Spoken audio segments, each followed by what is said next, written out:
And welcome back to Washington Commanders Insider. Today we're talking about Josh Conerly Jr. signing with the Washington Commanders. Next, we're going to be talking about the recent trade rumors around Jalen Ramsey and if the Washington Commanders should be interested in trading for him. And so before we go ahead and we jump into it, I first want to remind you to hit that subscribe button, just like Jayden Daniels is going to be hitting Terry McLaurin and Deebo Samuel and many others for multiple touchdowns this upcoming season. And so in exchange for hitting that subscribe button, I'm going to give you nothing but daily content around the Washington Commanders. And so make sure that you hit that like, you hit that subscribe, and you join the Washington Commanders Insider family as we talk nothing but Washington Commanders football. And so with that being said, let's go ahead and let's jump into it. And let's start with the recent signing here in Josh Conerly Jr. And so it looks like that Josh Conerly Jr. has signed with the Washington Commanders. This is his rookie deal. And so it looks like that it's a fully guaranteed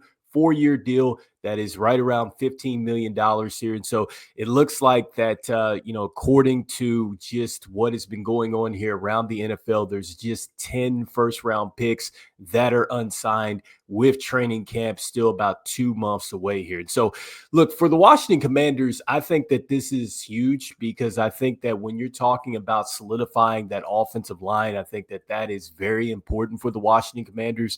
We can talk about all the things that have been added offensively, but the bottom line is that you need to protect Jayden Daniels. And I think that Adam Peters has done a fabulous job in going out there, getting Laramie Tunsil via the trade, and then also, too, getting Josh Conerly Jr. via the draft. I think that this is huge because I think that the offensive line was, I think it was good last season. I know that Jayden Daniels got sacked 47 times there. This is a line that, look, they're going to be a lot more solidified this year. I think that the continuity is going to be there.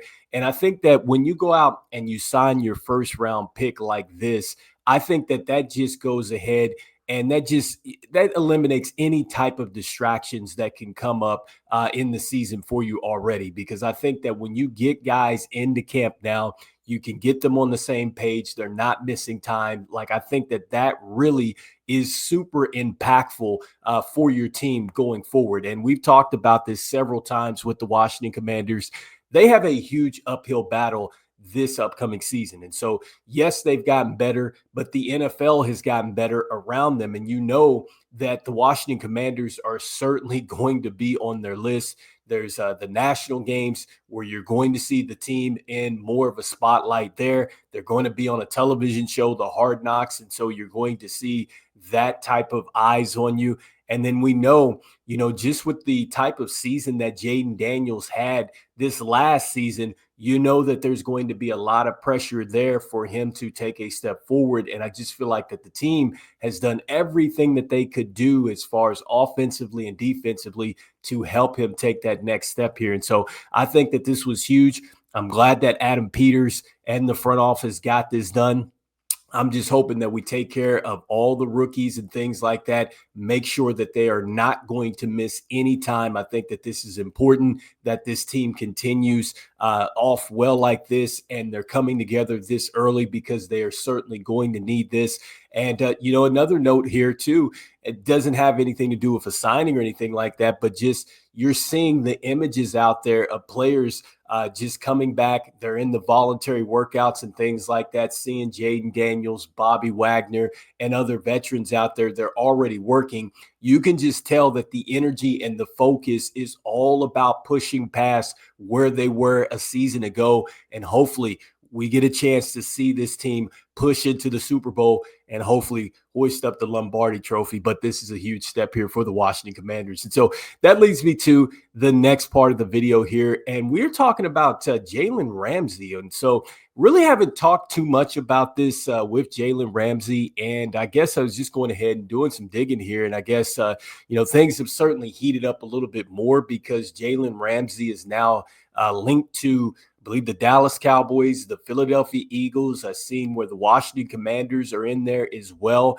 And so those are three, of the NFC East teams that are linked to Jalen Ramsey. And so if you're not familiar with what the situation is here, I mean, apparently, I guess between him and the coaching staff, it's just not been a good situation there. And I guess that they've come to the conclusion that they need to part ways. And so, with that being said, just going and digging here a little bit, it looks like that the Miami Dolphins are in a tough situation here because just from a salary cap situation, they did benefit with the salary cap going up, but they are still in a tough situation where they're going to need to try to find a way to make some adjustments on their roster to open up some space. And so, with this situation with Jalen Ramsey, I mean, it definitely doesn't look like that he is going to be there next season. I mean, you never say never, but right now he has 3 years, $72 million left on his contract. And here's the situation. And so any team that's trading for him is going to have to take on the 24.3, I guess, guaranteed with his salary. And so that's something to think about there for whoever is trading with him. He is a 7-time Pro Bowler. And so this is a guy that definitely knows how to get it done in the secondary here. And so for the Dolphins, their situation is that if they cut him on June 1st, that leaves Miami with $29 million in dead cap in 2025. If you're a team, really you're just sitting back and you're waiting to see what is going to happen here, because I think that anybody that is trading for Jalen Ramsey is probably going to try to restructure that deal. I would think that certainly if the Washington Commanders were going to go out and get Jalen Ramsey, I think that they would be looking to restructure the deal with Jalen Ramsey.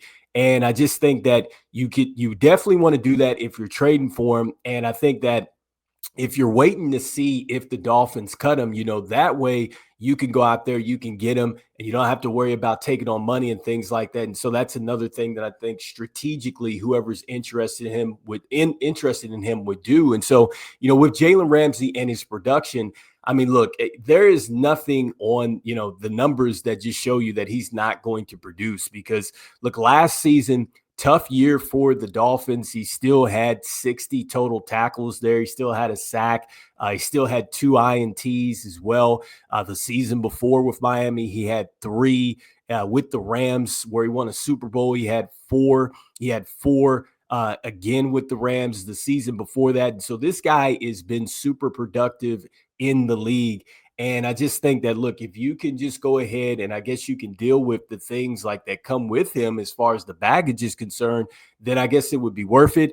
And so that's the question there. Would Jalen Ramsey be able to come in and just really fit in with what the Washington Commanders are really building? Because that's the thing. I mean, I'm not sure with what happened with his stop with the Jaguars there, but he ended up, being traded from there. Then he was traded off from the Rams. And then now, this stuff with the Dolphins. And so you just wonder, hey, for a team that has a young quarterback and they're building some young pieces now via the draft that are going to be on that timeline with, Jayden Daniels, you got to make sure too, from the Commanders standpoint, the type of players that they're bringing in, it all fits into just the team, chemistry and the culture and stuff like that. And so I think that that's one of the questions that you're asking with bringing Jalen Ramsey over. As far as his productivity on the field, like I said, I think that it stands for itself. 7 Pro Bowls. I think that he would come in and give you a ton of juice. I think that his experience is certainly something that the Washington Commanders would want. Like I said, it's just all about getting into the same page, with the team, because he seems like he would be a strong personality into the locker room. And so that's what I'm saying as far as the fit. And so let's see if Adam Peters is truthfully interested here. Once again, I mean, just reports that have surfaced and just kind of these articles and things out there, you got to take those with a grain of salt. But the Washington Commanders have been, a team that was linked to maybe having some interest. Again, Dallas Cowboys, Philadelphia Eagles, those are teams that were also linked into this, but we'll see what happens. It definitely seems like a resolution with the Dolphins and Jalen Ramsey is certainly coming here. Again, with their financial situation with the salary cap and everything else, they want to go ahead and take care of business there. And from what I'm reading, it looks like that they also took a cornerback in the NFL draft. And so I think that they're definitely looking to move on here. And so anyway, you guys let me know in the comments what you guys are thinking. Should the Washington Commanders take a chance and go out and get Jalen Ramsey? Should they trade for him? Should they wait and see if the Dolphins would possibly release him? That would be, a lot more financially better for the Washington Commanders. Again, I think that if they trade for him, they're restructuring the deal, certainly.